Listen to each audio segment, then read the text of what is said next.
They're just waiting for the elevator. For the elevator? Yeah. Ooh la la.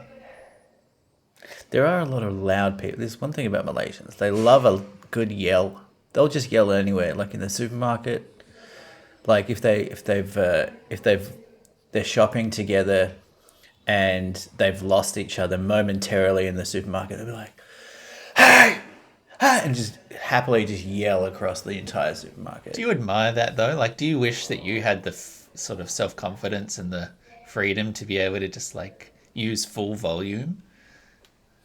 Because I don't know. Like, here's a genuine fact. I don't think I've ever like yelled as loud as I can yell. Do you know what I mean? Maybe on like a roller coaster once, you know. Yeah.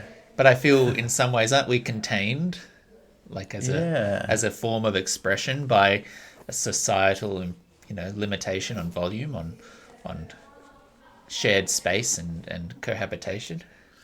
That's a good point. I can't remember the last time I've yelled. I think it's probably pretty I think it'd feel really good. Because there are those like smash rooms, right, where you can like pay money to go and like spend half an hour in this room, and it's just full of like breakable glasses and vases and things, and you just go in with like eye protection on and a baseball bat and just start like smashing shit and screaming and things. Like that would be very fun, I think. I like to internalize most of my rage. Okay. How's that working out for you? Well, I don't have cancer. Oh, that you know which of. I think, which is what that can lead to, I think. Okay. All right. The science is in. But I do have a lot of unresolved kind of bullshit, I think. You win some, you lose some, I guess. Well, that's sounding a bit quieter now. Yeah, they've gone. Sorry for the late start. Had to okay.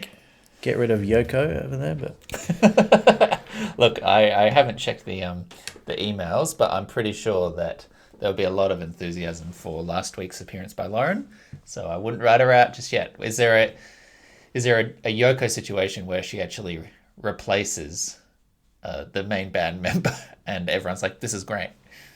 You know, every time we have a guest, you threaten for that guest to take my job. Well, every single time. Look, I keep giving you warnings and nudges that if your performance doesn't improve, the next quarter we're going to have to be really looking at our budgets. Nick, it's been eight or 9 years, and our listenership has remained rock solid. Which in some ways is impressive. Like, I think you'd see a lot of people like consistent. Peaks and troughs. The key is just to set the bar really low. Yeah. I've always said that. Yeah. Tell me how Malaysia is. You've been there a week? I think we've been here for like a week and a half because we're leaving on Tuesday. But we're in Penang, which is kind of it's always been somewhere I wanted to go because I don't really remember why, but like I probably saw an Anthony. Yeah. Well, I didn't know much about it. Like, you go to Kuala Lumpur regularly as an Australian when you're traveling internationally because it's like this hub, but like I don't know, I've never really like explored Malaysia. No. I was only ever there for like a layover or whatever. But Penang was a big one on my bucket list because, it's meant to be like a food hub. Yeah, right. Like a street food kind of mecca. Which it is. It's like probably the best food we've had. Oh, wow. I don't know if Lauren would agree with that actually, but it's sated your, foodie exactly, like, goals, yeah. Everything is just really spicy. Like there's no relief from spice, and there's like curries and there's roti and all these like kind of interesting dishes where you'll go to. There's this the main dish that you can basically get anywhere here is called nasi kanda, which is rice, and then you just kind of select these curries from kind of a buffet style thing where the chef is serving you. And they literally just pour everything on top of each other. Yeah. So you're getting like a chicken curry, you're getting like a beef curry, you get an egg curry, and it's just going all in the same thing. It looks like a complete mess, but it's so fucking good. That's awesome. Yeah.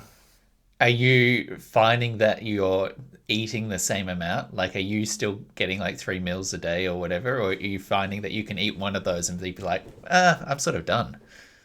Yeah, well, the meals are like bigger here, but also it's probably less healthy than it was in Vietnam.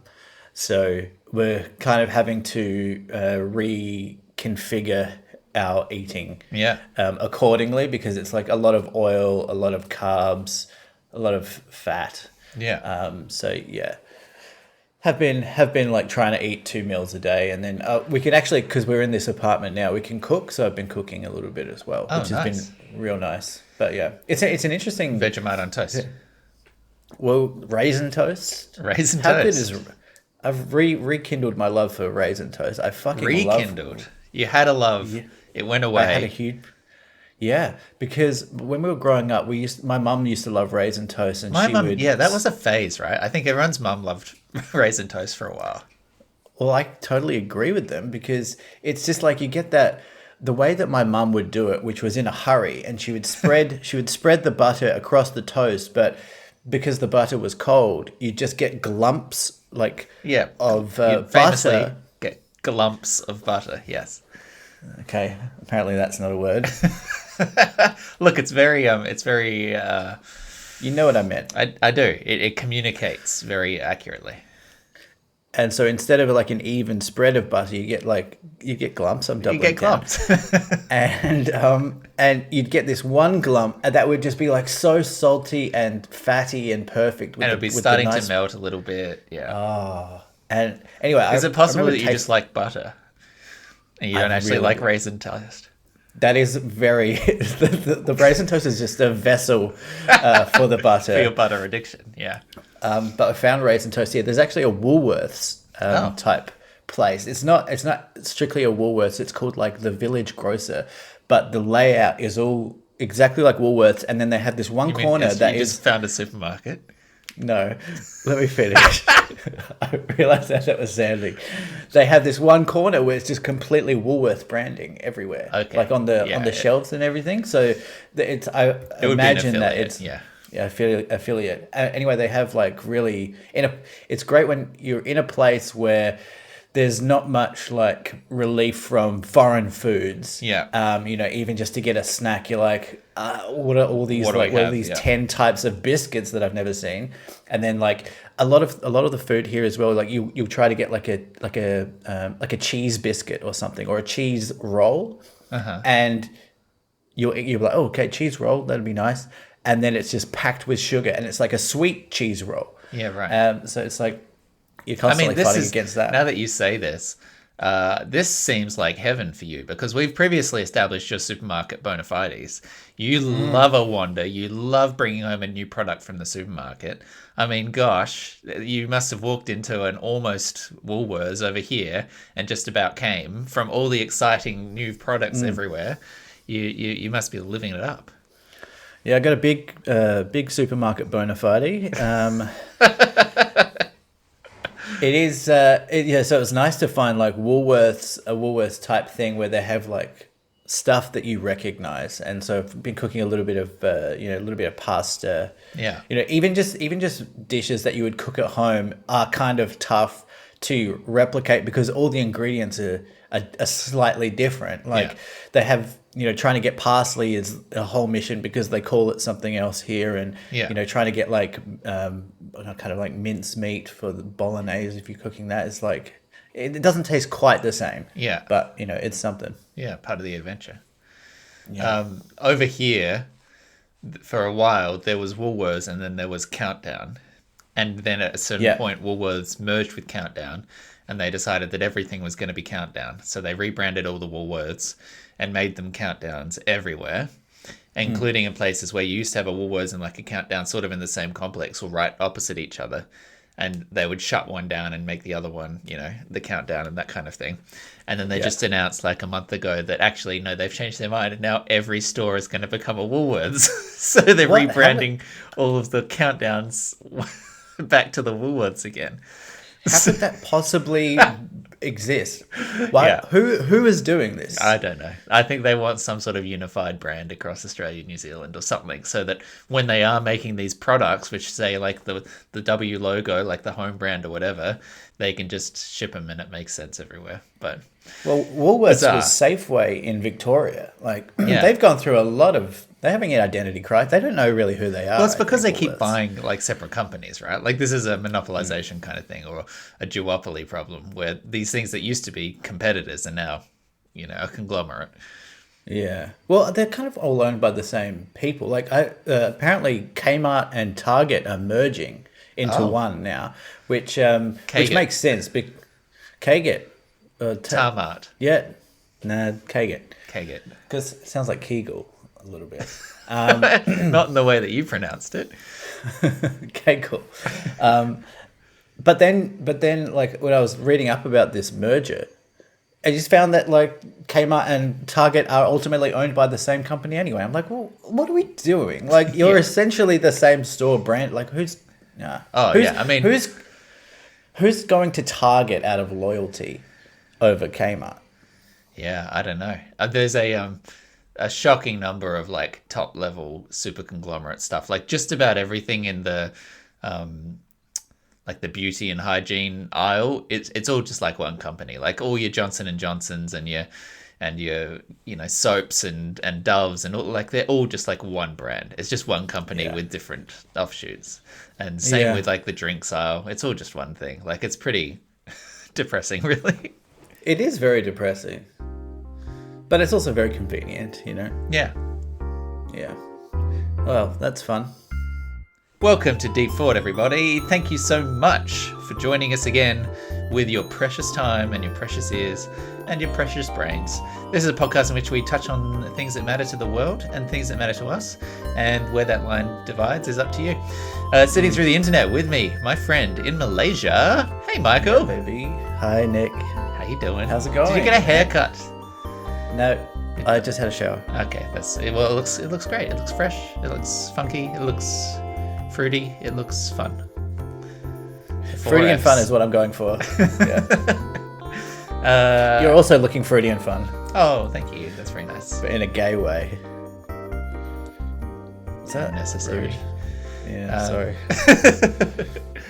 I I haven't really spoken to a lot of men lately, and I'm feeling myself like in my chats with my brother and Dave Weber and stuff that I'm becoming a little broy, and I'm wondering if it's like a muscle that I like need to flex, or maybe not flex is the right As word, in, but like, like activate, because talk I'm to like guys' experience.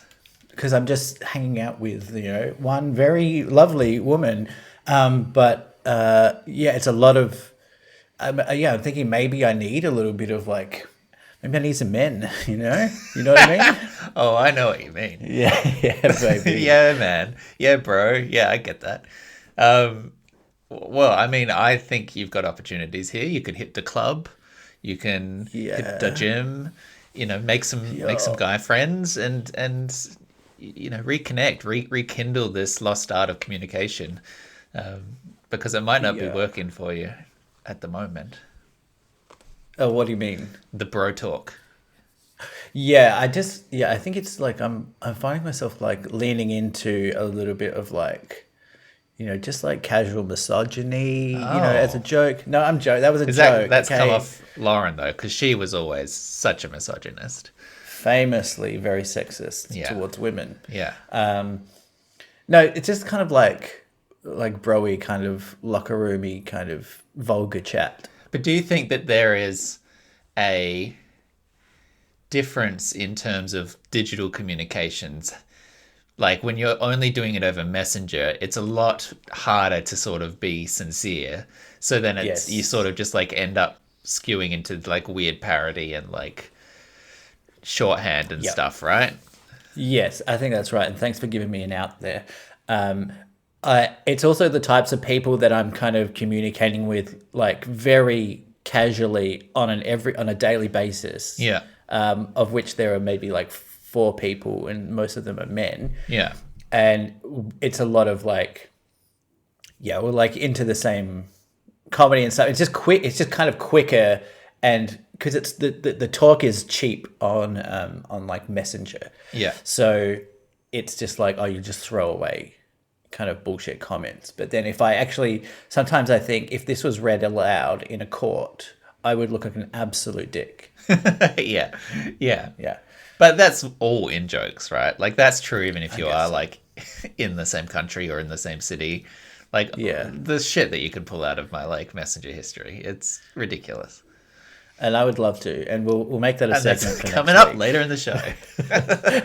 Canceling Nick. Now, for the first time, we don't have a Lauren present. She's actually made a conscious choice to leave. Yeah. How is the, what are we now, 2 months in? Are you finding the need to set sort of alone time? Like you're talking about not having guy chat, but do you feel like you need to go off and have like guy wander time?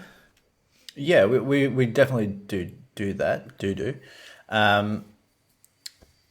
It's a little bit trickier for her, though, I would say. I feel we were having this chat earlier this week that she feels a little bit like I don't want to speak for her, but like she feels like a little bit like she has less agency in certain countries, Right. whereas I as a man I'm kind of like, I'll just go out the door and walk down the street and whatever, and I'll cross the street, and I don't give a fuck, and I've got this kind of I'll cross the street. I don't give a fuck.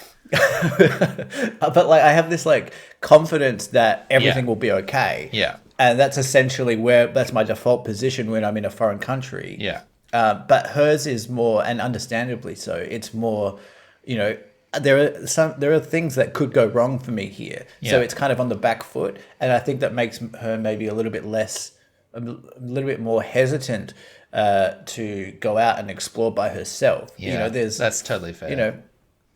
There's I don't know. I don't really know how a woman might experience a country like Malaysia, Yeah. where it seems pretty safe to me, but it's a Muslim country, and I don't know that you have to think about the way you dress. Like she's been having to think about the way she dressed. Can I wear a sleeveless shirt out even though it's 33 degrees outside? Yeah. These are things that I'm just not thinking about at all. No. So I have found it. I've been going out by myself, and I'll catch a taxi into the town, and I'll walk around, and I'll have a beer, and I've met strangers, and we've just been drinking together for the afternoon, and so that's been nice. But I don't think she has that luxury. So, there's a little bit of a disconnect in that sense. Yeah. Yeah. Is that affecting the amount of time you're spending in these places? Like, was it always 2 weeks in Malaysia, or are you like, okay, that's probably enough in this environment. Maybe we can look for somewhere next which is, more amenable to her or more suitable for that, I don't think it's really affecting those decisions because we're booking in advance these accommodations, and we're booking longer term stays. And also, I think Southeast Asia is more or less the same in terms of how safe one person might feel. Yeah. So it's not necessarily affecting it there, but we're going to Thailand next week and staying by the beach in kind of a quieter part. So maybe that is kind of maybe we're subconsciously looking for those types of places, but we're just kind of looking for places just so that we can just kind of settle in and live, rather than this feeling of when you're on holiday, you're Have to all right. do I this, need have to see to go. I need to see Yeah. this landmark and whatever. We're just kind of it's actually kind of a nice way to travel. A, you spend less money, and B, you also just feel like you're getting maybe more of or closer to an authentic experience because you're kind of all right. I've got my coffee shop down the road, which I go to every day, and I know my little places around here, and you're just kind of settling in. It's kind of just like a very casual way of traveling. So you're not doing any touristy things, or you're still seeing a bit of like this, that, and the other, but it's not the priority every day to go out and hit, a hot spot. Yeah, exactly. I mean, Penang is kind of a small island. So we went hiking up to the top of the mountain the other day, and that was like it was beautiful. Saw some monkeys, saw like Oh, a giant. whoa. Let's not skim Yeah. past that. Okay. Michael, I know you love a monkey. I know you love I an love a ape. monkey. You've made friends at the zoo who are probably Yeah. missing you, to be honest. I Yeah, know they that do. sounds like a dig, but that was a true fact that you Yeah. and some orangutans got close. Tell me about Kiani. meeting a monkey. How does it feel to be in a place where they're just like hanging around? It feels great, Nick. It feels great. Monkeys are. I've had some. I've had some hairy encounters with monkeys, It's pun good. I intended. also would have gone with monkey business, but I will I accept love. both. I love a live punch up. Yeah. Of the story. Yeah, that's why I'm here. We got a room I've- here if you need, if you need to spice this up at all. Pitch orbs. So monkeys can be unpredictable, and sometimes you don't know, especially when you're in like a country you've never been and you don't really understand the animal that well. It could go either way. I've been hiking in Sri Lanka, and I've been almost like chased away by a gang of monkeys. Yeah, Gang? yeah. Gang? No, they had guns gang? and tattoos. Yeah, They had tattoos and bandanas. yeah. Well, that's really a specific kind of stereotype there, isn't it? I was narrowed it picturing down. like West End story, like kind of Oh, okay. Yeah. You're like, I'll picture like a a gang, 50s but gang. Yeah. like a gay gang. Yeah. Wow, I'm They've completely got jazz hands. yeah, jazz. Completely That's not- reinterpreted that movie. Yeah, Yeah. So these were the monkeys that we saw here in Penang. Were like high up in a tree, and then they'd kind of get like a little bit closer, and then you see one has a mother has a baby, and you're like, they can be unpredictable. But yeah, they were at a pretty safe distance. But it's a beautiful thing. Like it's interesting that like the locals will just walk past and they're like, oh, fucking monkeys. I find it interesting when people who live in the place where there's like tourists that come and they say, oh my god, there's an elephant, and the locals are like, I fucking hate elephants. They're so annoying. They're What? ruining my crops. Blah blah blah. oh, In Sri Lanka, the Yeah. elephants were really bad news for the farmers there. But I guess that's how we feel about kangaroos. yeah, that's fair. People are just like, oh my god, a kangaroo. Like seeing like a foreign person come to Australia Yeah. and see a kangaroo for the first time. Sometimes you want to try and feel it with them. Yeah, Like, I mean, I guess it is pretty interesting. I went to Clearland with KC, and they have those huge pens of like just like wild roaming kangaroos, and genuinely like very charming to just watch a foreigner go up and like hold out their hand with the food pellets, and they're like Yeah. eating out of the hand, and it's like, oh my god, and I'm like, oh yeah, this is actually like a cool creature. Yeah, I mean, Australia has, when you get a little perspective for it, whoa, you do kind of appreciate the fact that Australia has some of the craziest evolved animals in the world. Yeah. Whoa. Okay. Well, I Don't thought want to was talk more about to that anymore. sentence. Oh.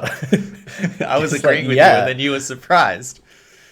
Yeah. Okay. Anyway, I really want to ask you if you've seen Oppenheimer. No. Yeah. No, are you saying you're calling it Oppenheimer, which I'm is mixing it up. fresh. That's fresher. No, I haven't. I haven't been yet. I do want to see both. It hasn't been the week for it, but I am looking forward to it. I've seen Mission Impossible, which I very much enjoyed. But Okay. no, I do want to go see the Barbie and the Oppenheimer. I've just got one little nugget on this because it was interesting because I've never seen a movie in a foreign country before. Yeah. And I saw both of those films Yeah. here in Malaysia, and it was a very interesting experience. I got to say, Okay. English audio subtitled. English audio and subtitled Yeah. in Malay, Yeah. and Mandarin actually. Oh, at the same time. Yeah, Oh, that's interesting. yeah, yeah. So it was really interesting. Saw Oppenheimer first in KL, and first of all, there's we have the kind of the pick of the seats there. We're trying to work out who's coming to see this film. It wasn't in IMAX. It was just like a regular theater. Standard, yeah. But we're like, who? Turns out quite a few people. Yeah. So there's probably 20 people in there. A lot of them kind of younger. People speak really great English here in Malaysia. So I think there's a cultural thing where they're kind of brought up with a lot of Americanisms and there's a lot of westernization here. Yeah. And so first of all, we realized about 20 minutes into this movie that it had been heavily censored. Oh. Yeah. And we like curse words or nudity? Well, nudity for one. And also in Oppenheimer, this is not spoilers, but there's a reference to Hindu scripture, Hindu text, which is just terribly edited around, like just real bad. Wow. So it was so stark that we were like, is this just happened? Yeah. Censored? Yeah. There's one point as well. Again, no spoilers, but this was so comical that there's a nudity scene of a woman in Oppenheimer, and she's sitting on a couch, and she's clearly meant to be naked. Yeah. And they've actually CGI'd a dress onto her in like a Photoshop that I would have done. We've seen the podcast artwork. We know standard. It's like that. Podcaster skills. Honestly, I probably could have done better than this. And the dress did the digital dress was kind of like moving. So they just really didn't put much effort into it. Yeah. So there was that. It was, but then the other factor with the censorship was, okay, it's a Christopher Nolan movie. Yeah. He he plays around with a timeline. Yeah. We're kind of going through this movie second guessing everything now, because there are some real like stark smash cut and moments, abrasive, and we don't know what's been edited and what's been censored and what's just Nolan doing his thing. Yeah. So it made for a very maybe an uncomfortable viewing experience. Yeah. Because you're kind of second guessing everything. And not only that, they have previews at the start of the film to say like, if you are caught recording this film on your phone, you'll get like 10 years in prison. It's like it's pretty like aggressive. Yeah. And these two young guys, 21, basically recording the whole film on their phone. Wow. Like not necessarily like recording the whole film. They were recording just like grabbing moments. They were grabbing moments, and their brightness was completely up. Like it was like a torch. Yeah. And it was so annoying. And I'm like looking around. I'm going, is anyone gonna throw these guys in jail? I want these. I want these teenagers to be in prison for 10 years.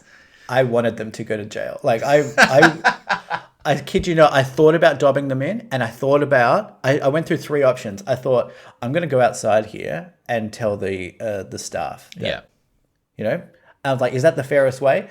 Or I can go up to them and say, hey guys, what are you doing? Yeah. Hoping that they speak English. But then there's this like, you're a fucking foreigner in the country. Foreigner. Who the fuck are you? Yeah. So I didn't like that one. And then I thought, maybe at the end of the movie, I'll just be like, hey guys, what are you doing with the recording? But I mean, how can I really communicate? Fourth option, pull the smoke alarm. Get everyone out of there and just like hope that it wets their phone and they can't record anything in the future. Okay. I didn't think about that one. Yeah, one in the pocket for next time. All right, thank you. And they're taking photos and footage of like the kind of the moments that you might like, the iconic moments of the film, if that's. So you think this is their second time through? I think this is a social media thing. I was theorizing to Lauren that, it's it's kind of maybe a cool thing to be seen going to see like an English language Hollywood film. And so maybe this is a social media thing because they were really picking their moments for when they took photos and took footage. And they were Right. both doing it. So the only kind of theory I could come up with was that they were like looking to post this on social media somewhere. Right. Anyway, great movie. I do want to see. Can I tell you Yeah, my story of the time I saw a Christopher Nolan movie in a foreign country? please. When I was in the Netherlands, in I think it was Rotterdam, I was traveling in 2012 just as The Dark Knight Rises came out. And, it being the big finale of the trilogy of the Batman films, everyone loved The Dark Knight, like so much hype. Everyone was excited to see it. I was like, well, I have to see it. I'm traveling. I still have to go see it. Went to look around for a cinema, and this was when it had come out, and we're like, okay, we'll go in Rotterdam and we'll find a place to go that's showing it in English and Yep. not dubbed, and we'll make a day of it. And went along. It's all going well. They're serving nachos, which is an odd cinema food, because classically cinema, you sort of want a quiet snack. You're not in Yes. there looking for crunchy corn chips. But No. look, each to their own. No, this part Did of the nachos come with like a dipping sauce? it had like a melted cheese on top. Okay. So sort of like a So that queso. sogs it up a little bit. Sogged it a little bit, but it's still like crunch, crunch, crunch, crunch, crunch, like Yeah. a very audible, It's not food. ideal. Yeah. Yeah. And like I'm getting into it, like the film's proceeding through the plot, and Catwoman's going on, and Bane's hanging around, and then gets halfway through the film, and spoiler alert, 11-year-old film coming up. Halfway through the film, Bane fights Batman and picks him up and smacks him down on his knee and breaks his back. I'm like, oh my god, like this, oh god, what's happening now? Like fucking drama. And it fades to black, and then it pauses, and it waits, and then the lights come up, and I'm like, oh my god, what happened? What? That can't be it. That doesn't make sense. What's going? Is there a problem? And all these people around us start talking, and then some of them get up and go out. I'm like, oh my, what's going on? What a weird ending. And then it turns out that they do intermissions in the Netherlands, and they just Oh. arbitrarily pick that moment to stick a 20-minute intermission in the middle of the film. And I'm like when you're in the zone and you're in the flow of a movie and you're just like riding the wave. Yeah. And then the lights come Yeah. up and everyone starts chatting and going and getting more nachos. It was so disconcerting. And I was with a friend, and he was like starting to talk, like, what do you think about it? I'm like, don't talk to me. Like, I'm holding on to this. I don't want to digest it halfway. Do you know what I mean? So you think that they just like found the exact middle point and they were like, cut the film there? I think it was tactical. I think that they chose that because that's a good break, like that's the climax of the first half of the film, a good point to take a break. I don't think it was so harsh as like, well, 1 hour 45, this is where, whatever. But yeah. It is intermissions are, like, I like the idea of an intermission. It kind of feels like something that could come back, like given everyone's lack of attention these days with their phone. Part of the reason why I love movies so much is that, like, going to the cinema is that that you are kind of forced to be off your phone. You're not looking around. Like, it's just not the same if you're streaming a movie at home. But like with everyone's lack of attention these days, it feels like intermissions are something that could make a comeback. Well, it's interesting. There's, I think, an American cinema chain which sort of packages almost like an evening of entertainment more than just like a movie. So they might put music on in the theater, like in the cinema, before the show starts. It's sort of thematically connected, or like, hey, Trent Reznor did the score, so here's some Trent Reznor music or whatever. Or cool. Like before the feature itself shows, instead of ads, you might get like an SNL skit which was joking about this thing, or like a short film that's related. Or if they directed like an episode of a TV show or something, maybe you get a glimpse. Like, they sort of think of it as this like evening, which I always found quite appealing. Yeah. Little trivia. Yeah, like literally, like they'll do like a custom trivia game and that kind of thing. Like it seems like a very clever idea to get people going there for more than just, oh, I can watch this on streaming. Yes, but you won't get like a curated evening of a thing, you know? Yeah. Do you remember there was in Adelaide there was the Capri Theatre and they'd had the organ player? Yeah. At the start. Yeah. It was near your house. Yeah. Yeah, I remember seeing Pearl Harbor there, and there was like an organ a guy playing the organ for like 20 minutes before the movies, Why and then not? and then Pearl Harbor just starts. You're like, whoa. Well, Just on the snacks thing, really quick. I think you might find this interesting.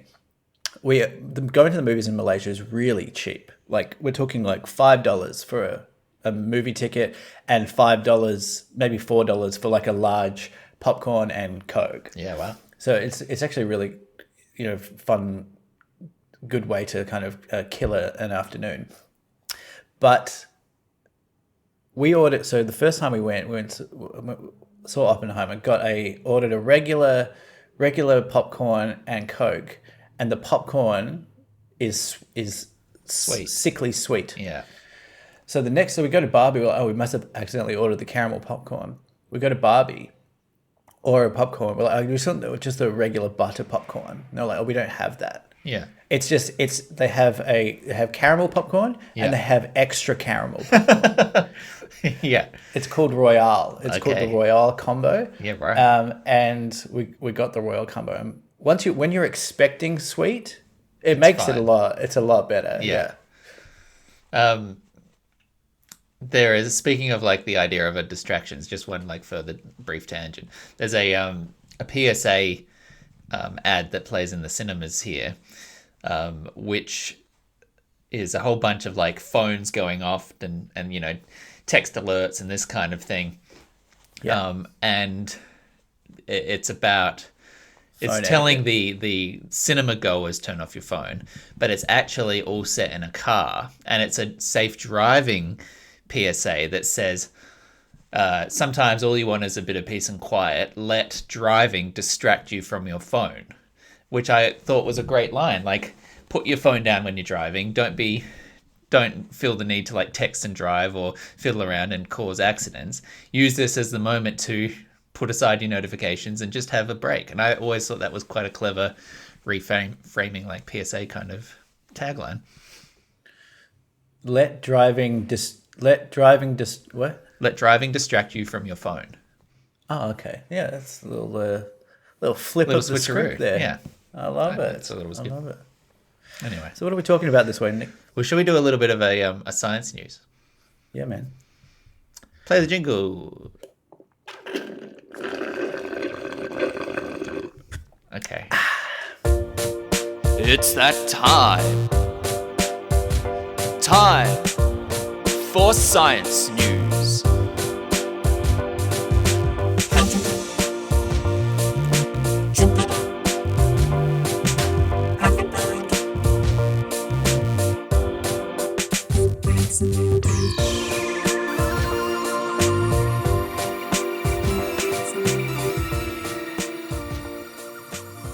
Okay, here is an article from Atlas Obscura entitled "How Young Killer Whales Became Hooligans."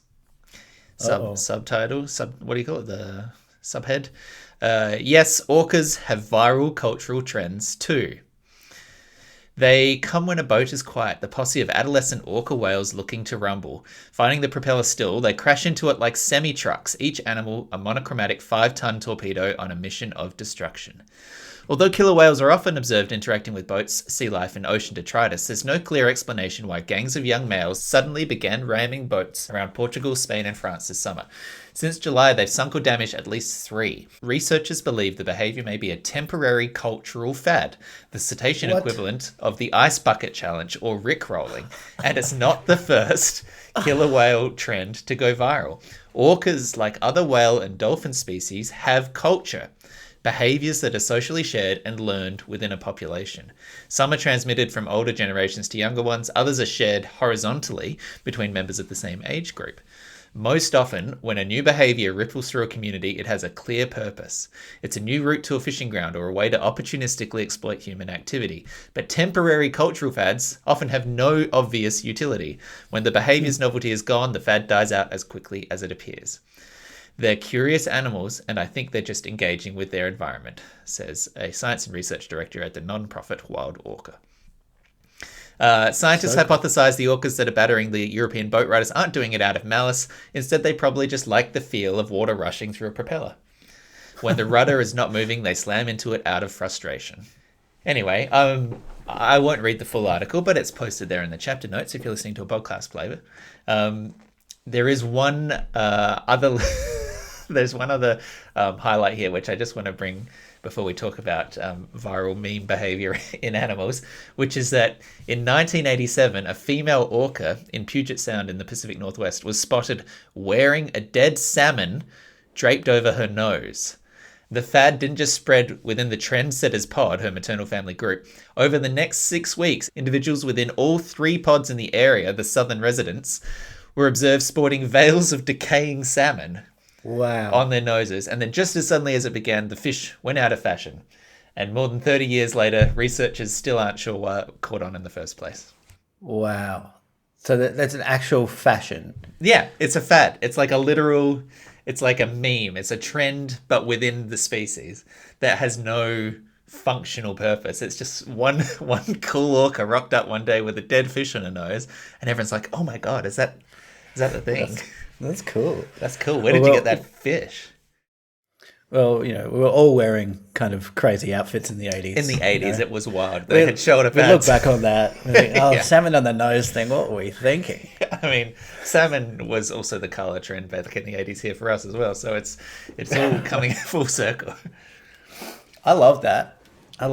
Yeah. I don't know if killer whales, because they're so smart, they get bored. Yeah. And so they're maybe it's like a form of aggression, like a teenage boy who's really horned up is just I'll just bump a boat. Yeah.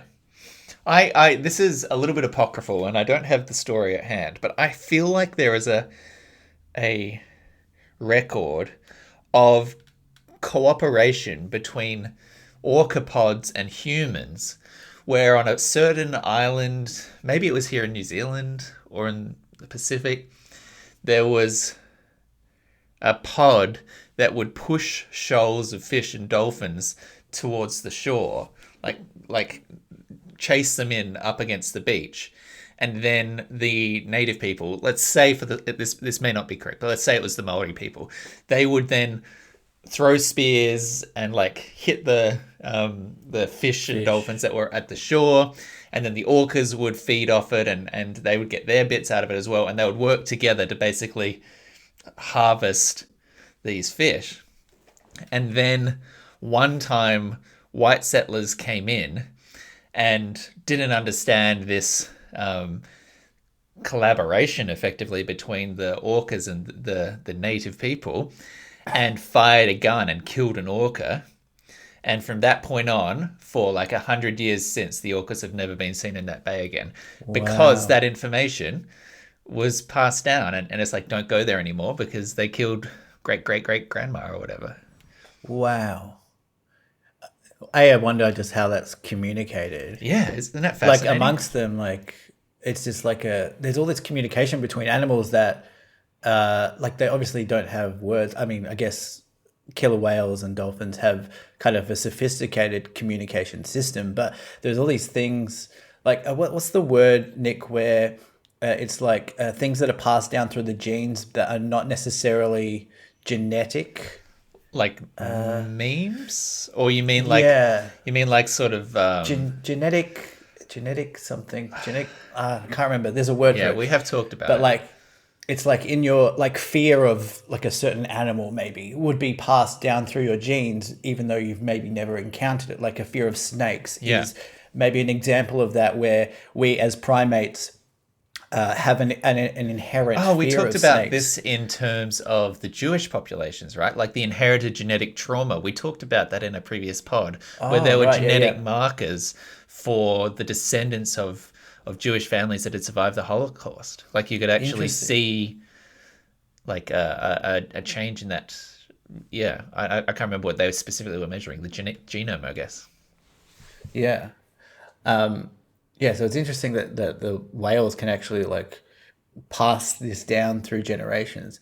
But also it's like the symbiosis of animals. Like my favorite one is the dogs and humans relationship, like how we domesticated dogs, that they were initially wolves, and then we worked out that, you know, if the wolves hung around humans for long enough, they'd be able to pick up on the scraps of the meat that the humans are eating.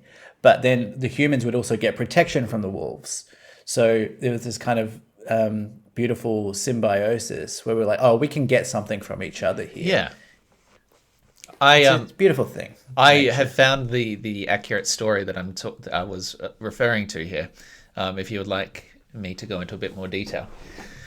So this was known as the Killers of Eden Bay, New South Wales, or the Twofold Bay Killers. They were a group of killer whales known for their cooperation with human hunters of cetacean species. They were seen near the Port of Eden in southeastern Australia between 1840 and 1930.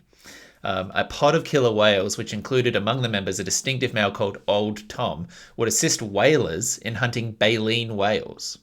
So the killer whales would find target whales, shepherd them into Twofold Bay or other sort of neighbouring regions of the coast, and then often swim many kilometres away from the location of the hunt to alert the whalers at their cottage to the presence of these whales, and then help to kill them. Wow.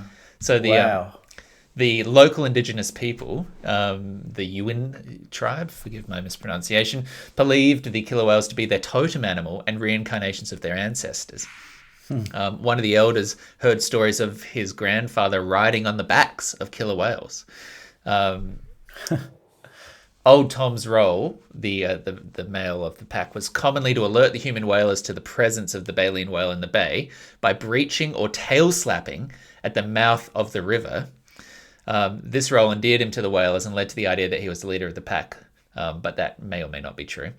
And then after the harpooning, some of the killer whales would even grab the ropes in their teeth and aid the whalers in hauling the whale. Unbelievable. In return for their help, the whalers would anchor the carcass overnight, while the killer whales ate the tongue and lips of the whale, and then they'd haul it ashore. This was an arrangement of mutualism between the humans and the killer whales. The arrangement was called the law of the tongue, i.e. because they were given the tongue to eat. The killer whales would also feed on the many fish and birds that would show up to pick up at the smallest scraps and runoff from the fishing. And this all came to an end after a stranded whale was stabbed to death on the beach in 1901. Only 7 members of the once 30-strong pod returned the following year, with only a few lone males, including Old Tom, returning after that. If you're a whale though, one Yeah. thing I don't understand is that like all animals, their reality is the natural world. So if a dog sees a car, like I imagine that a dog doesn't necessarily connect that to a human being. It's not like human beings made cars; they have no idea. And so if a whale is getting shot or harpooned by like this land mammal that they sometimes encounter, do they really connect the trauma there, or the arrow or the gunshot to the human? I mean, of course they do. Like, you think about the number of creatures that scurry away from humans when they see us, right? Like, that is a behavioral necessity from knowing that humans pose a risk, right? I guess so. So I guess if I you're guess like seeing that could be humans like, next, if you're seeing humans next to the sharp pointy thing that killed your friend, there's probably an association you can make there. Yeah, fair enough. But like, as you say, like the world of technology and humans is entirely unknowable to most animals, right? It must look like magic, or like Yeah, but I think that would just be their reality. Like a bird looks at a building and goes, I don't know, that's just what the world is. Yeah. Like it doesn't think about it how doesn't it's like know how it was housing created. humans. Yeah. How it came to be. Yeah. I was thinking this the other day when I was looking at the monkeys that like it seems hasn't there ever been one animal that's because animals just accept their reality wherever they are. They just accept their reality. If they're in the ocean, they're like, this is life. Or if they're in the an arboreal species, they like, we just live in the trees. And there are birds that sometimes can be predators or whatever, and we eat berries, whatever. That's the reality. One monkey hasn't gone. How? Why? Why? Well, it's a brain space, right? Like we know they just don't have brains big enough for that kind of contemplation. I know. I just feel like maybe there was one. Okay, so here's a hypothetical, right? We know that humans came from apes, except in Texas. But here's my hypothetical. Fast forward 10 million years. What do you reckon the next cab off the ranks is? What do you reckon the next species in line to grab some sentience might be? Well, you know what? I'd like it to be the rise of the octopus. Okay. You know Rise what I mean? of the octopus. I'd like them just to get together, maybe with a killer whale, and have a little brains trust going on. They say, okay, well, you guys get the food. We'll figure out how to, build an iPhone. Yeah. We'll go online. Yeah. All of this will happen underwater. Yeah. Of course. Yeah. And the humans just won't see it coming. Yeah. And by that point, we'll be all, machine, and we'll be digital. There'll be no people left physically. Yeah. So the Earth will be theirs for the taking. I guess so, yeah. Well, in this, sorry, I'm really jumping around here. My coffee, I'm getting 3 shots of coffee, and it's just really hitting me in my in my G spot. C-spot. I've been going through an alien deep dive. We don't have to get into it, but maybe on another pod. But one of these guys that I was listening to was saying that, like, maybe an argument for why we haven't encountered another civilization is that once you get to a point where it's exponential technologically, that there's no need to actually explore the universe, or there's no need for another civilization to come to Earth, because we'll all be we'll move to a digital space or an online space where that will be the universe. So there's no need for physical space. That digital space still needs to exist in like a physical, like on a planet or something, right? In a data bank. Or are you suggesting that we become like light itself and like just ripple through the physical universe, but like as data waves effectively? Oh, that went right over my head. So I don't think so. I don't think that's what I was suggesting, unless I'm smarter than myself. It's possible. You've had 3 shots of coffee.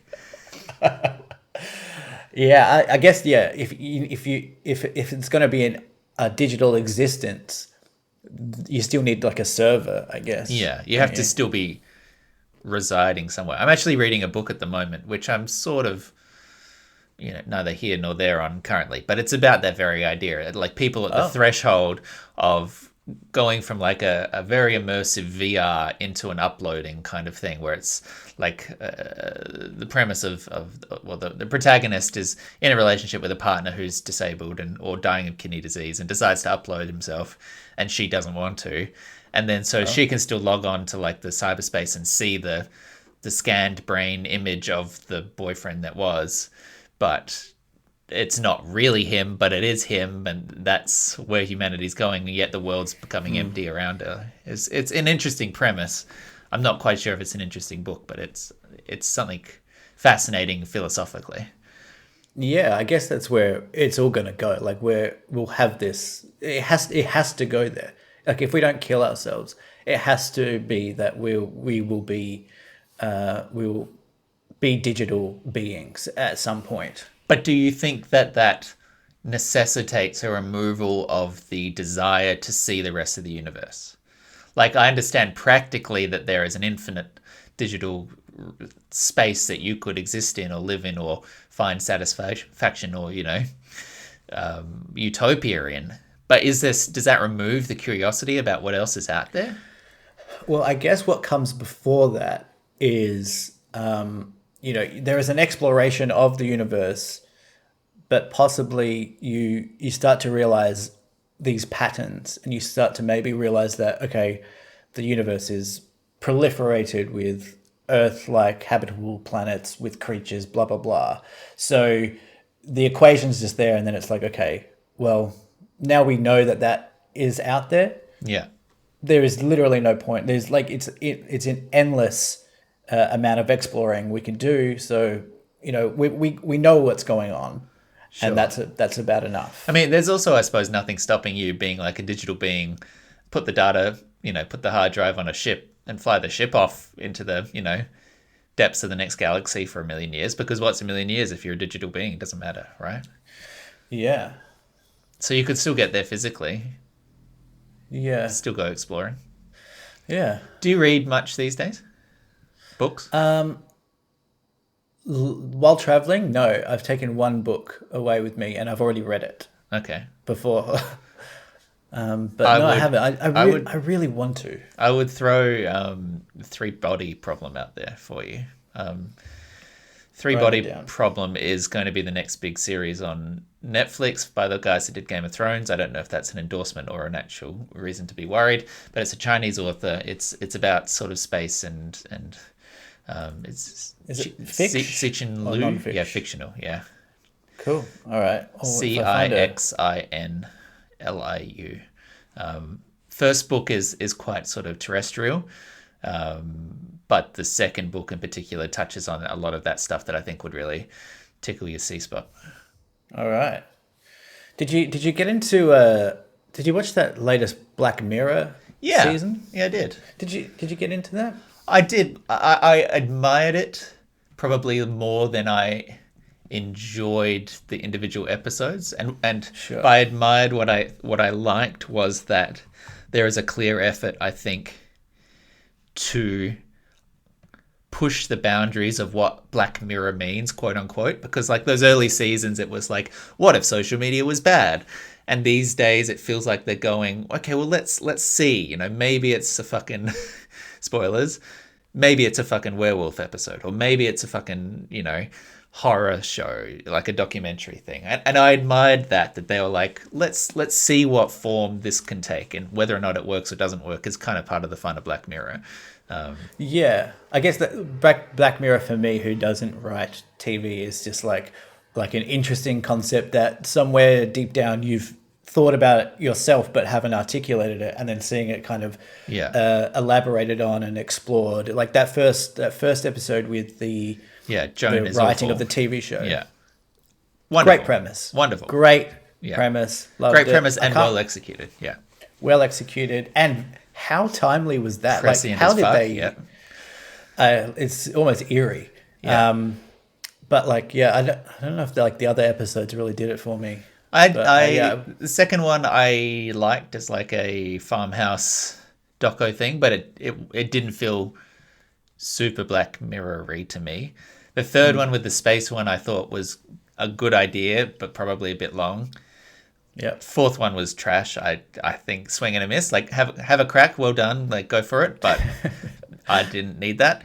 And then the fifth one I thought was quite good, like quite reasonable. Yeah.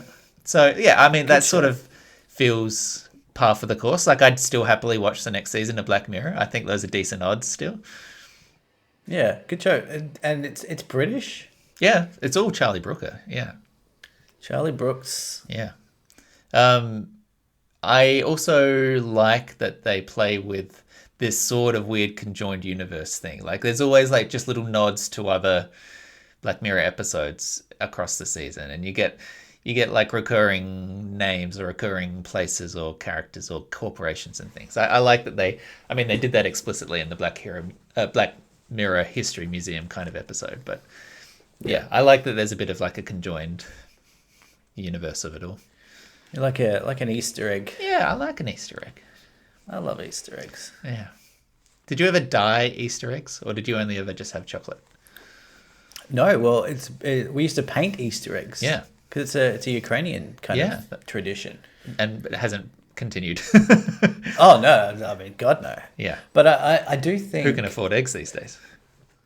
I do think that it cultivated a love of boiled eggs in me. Is that where it came from?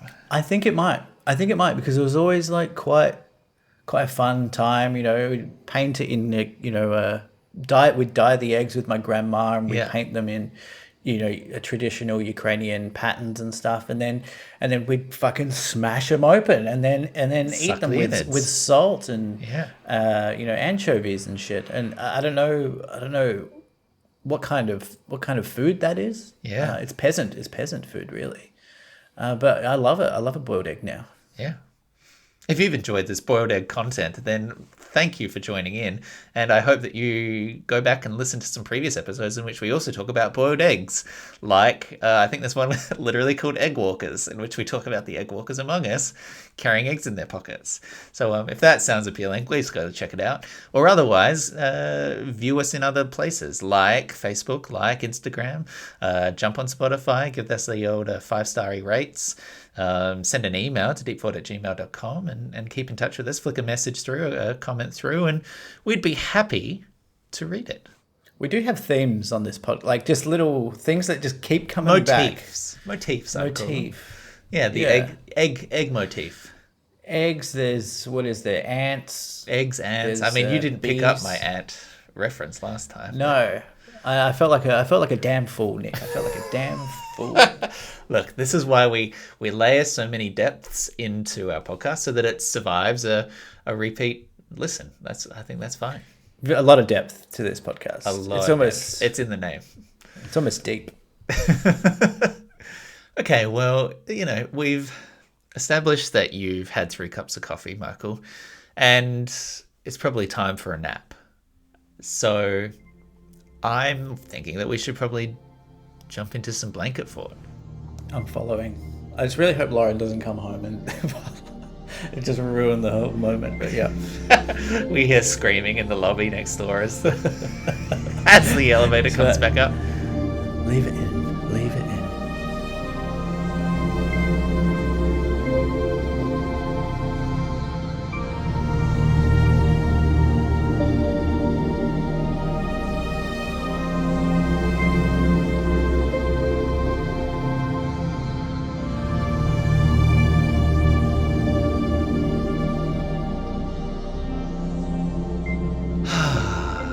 Okay, welcome to Blanket Fort, everybody. If this is your first time joining us, this is a place for us all to just unwind, lie back in bed, and start to nod off.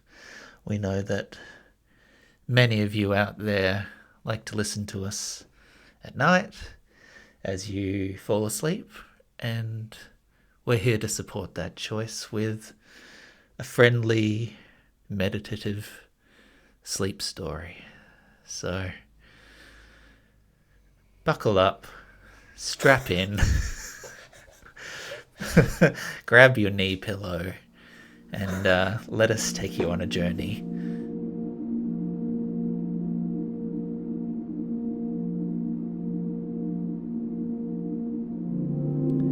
You find yourself sat at the top of a tall, grassy hill, looking down a valley to the green treetops below. Sorry, Yoko's back. Oh boy. It's so good. You predicted it. Yeah. Do you want to explain that we're going to be quiet for a minute, or are you just going to do it? We're doing a little blanket fort. Just if we, in the nicest way possible, Lauren. If we just get like 5 maybe minutes 5 of quiet. minutes of quietness. You're saying that like I'm not intending to do that. No, I'm just Giving giving you a context. heads up. Like, on the room. Thank you, Lauren. Thank you, Lauren. Thank you, Lauren. I don't think she took that well.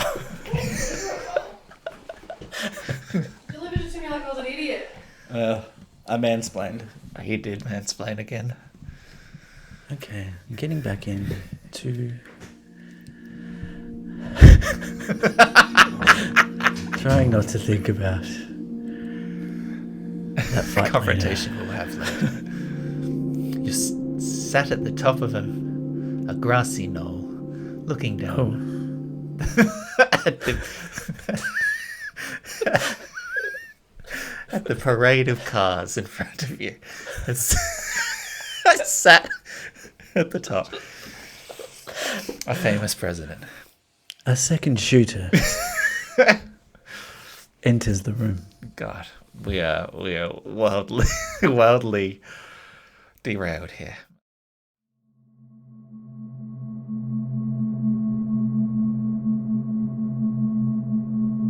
You sat at the top of a grassy knoll and strapped to your back a hang glider. Strapped to your back is the hang gliding instructor. There's a lot of buckles and apparatus.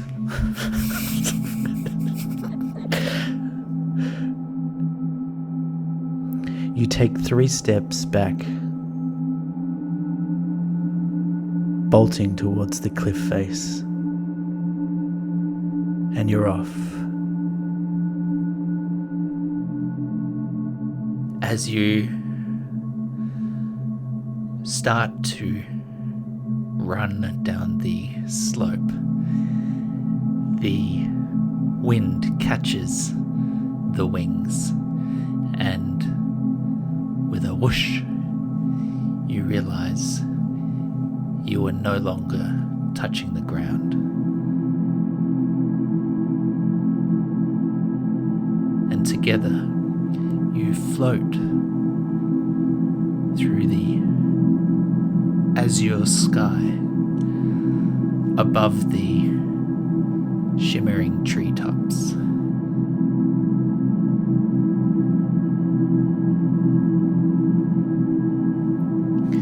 And as you survey the tranquil landscape, you notice to your right, below on the ground, a body of water, maybe a lake, maybe a large pond, and there is a figure in the exact middle of this lake, and they seem to be waving.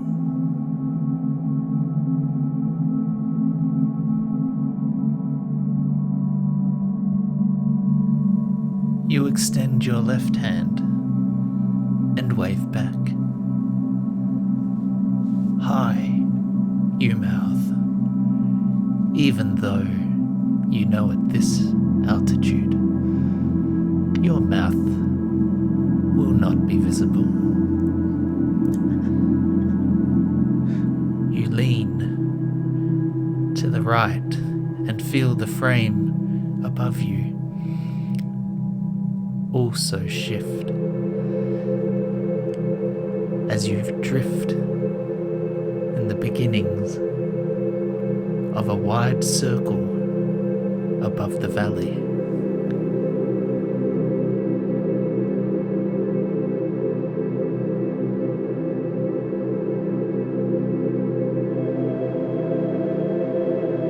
And as you move closer towards the ground, gradually, you notice that the figure is not waving after all.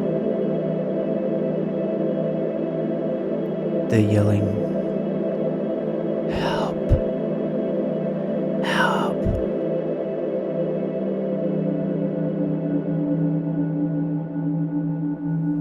You feel concern wash over your face. Your brow furrows, and you nudge the instructor behind you. You extend your right hand and point at the man.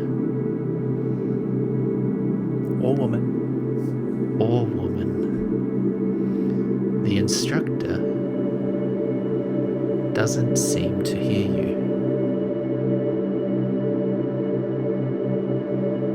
Because the instructor is no longer there. You're flying solo. Where is he or she? The instructor, I mean. You crane your neck upwards and confirm you are alone.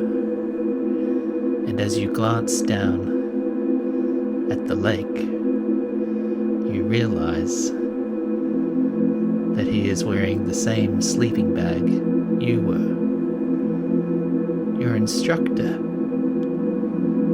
has fallen out and landed in the lake, and you realize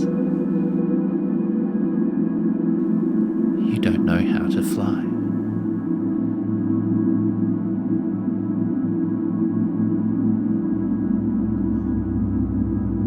Your heart starts to race. Your hands become very clammy indeed. And in your panic, you are rapidly hurtling towards the lake.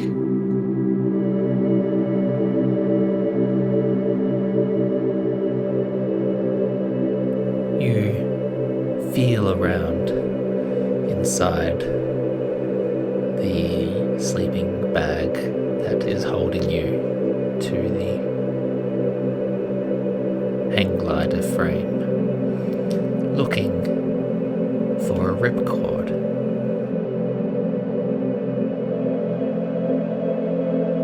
Surely, you think to yourself, this thing must have a parachute.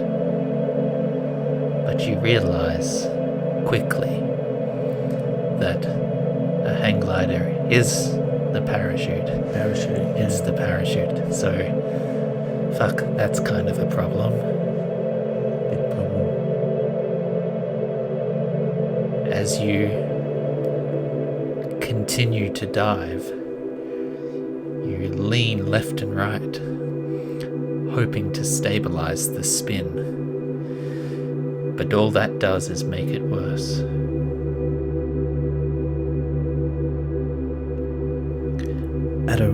At a rate of about 40 knots per second. Sciencey. Yeah. Yeah. So 40 knots per second. You are not only losing altitude, you are spinning. All the blood rushes to your head and your extremities, much like if you went on the Gravitron at the Royal Adelaide Show. That kind of feeling. You have 5 seconds before you crash into a lake. 5, 4, 3.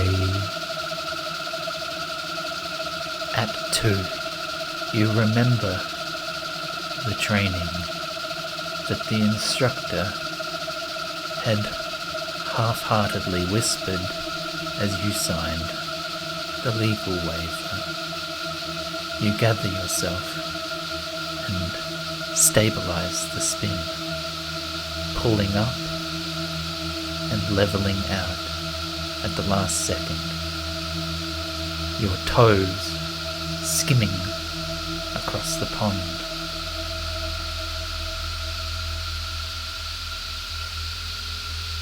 But alas,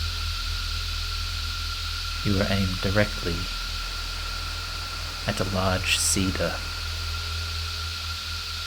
and with a heavy thwack, you collide.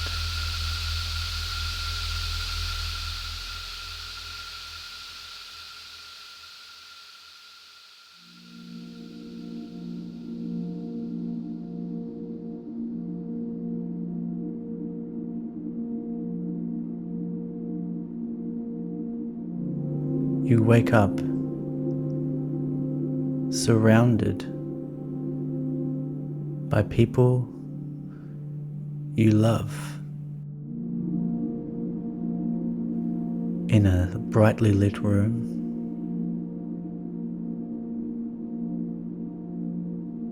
And it's a happy ending for once. Because you miss these people. And this is actually